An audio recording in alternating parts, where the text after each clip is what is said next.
The likelihood of a second Brexit referendum is now at a startling 10%, as bookmaker William Hill has slashed the odds to 9-1. This shift in betting odds is no mere coincidence. It reflects the growing unease and dissatisfaction with the current state of affairs in the UK, especially as political leaders grapple with the fallout from the first referendum.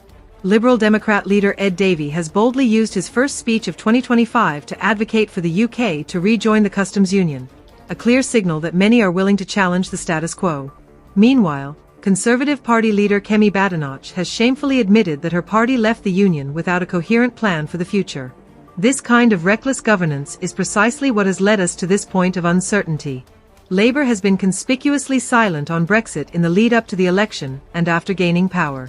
Prime Minister Keir Starmer's initial months in office have been marked by an attempt to reset relations with the European Union, yet he seems to be tiptoeing around the issue, avoiding a full-throated discussion about the ramifications of Brexit.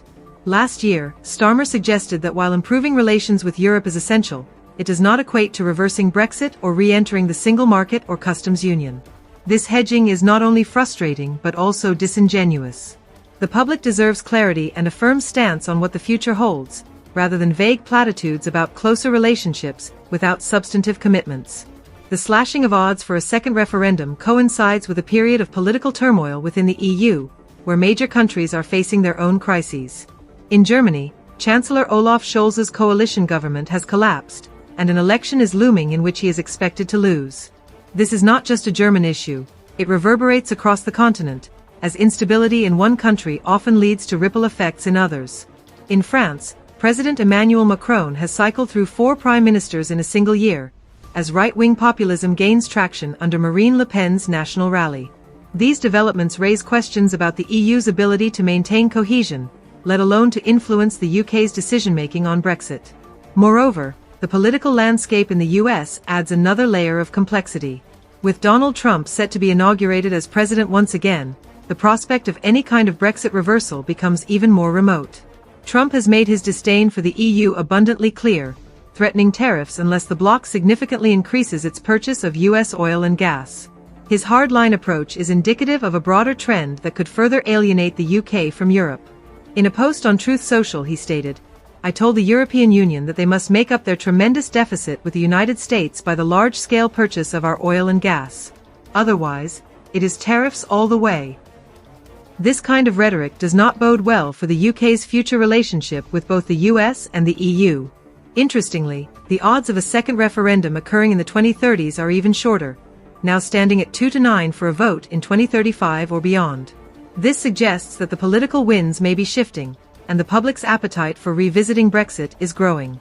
It is a clear indication that the public is becoming increasingly disillusioned with the consequences of the first referendum and is eager for a chance to reassess their decision. The Labour Party must recognise this sentiment and stop dodging the issue.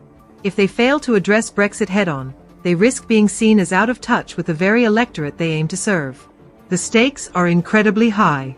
The longer the Labour leadership continues to sidestep this critical issue, the more they will alienate voters who feel that their voices haven't been heard. The rising odds for a second referendum are not just numbers, they reflect a groundswell of frustration and a desire for genuine change. If Labour wishes to retain its credibility and appeal to disenchanted voters, it must take a definitive stance on Brexit and engage in a meaningful dialogue about what the future should look like. The time for half measures and vague statements is over. The public is clamoring for a clear vision, and leaders like Starmer must step up to provide one. A robust and honest assessment of Brexit's repercussions is needed, along with a willingness to entertain the possibility of a second referendum if the public demands it. The stakes are too high for politicians to continue playing political games while ignoring the realities on the ground. The UK deserves better than a leadership that is hesitant to confront the consequences of its decisions. As the political atmosphere continues to shift, it is essential for the Labour Party to engage actively with the electorate and address the pressing concerns surrounding Brexit. The odds may be shifting, and the landscape may be changing, but one thing remains clear. The people want their voices heard, and they deserve a government that is willing to listen and act decisively. The time for action is now.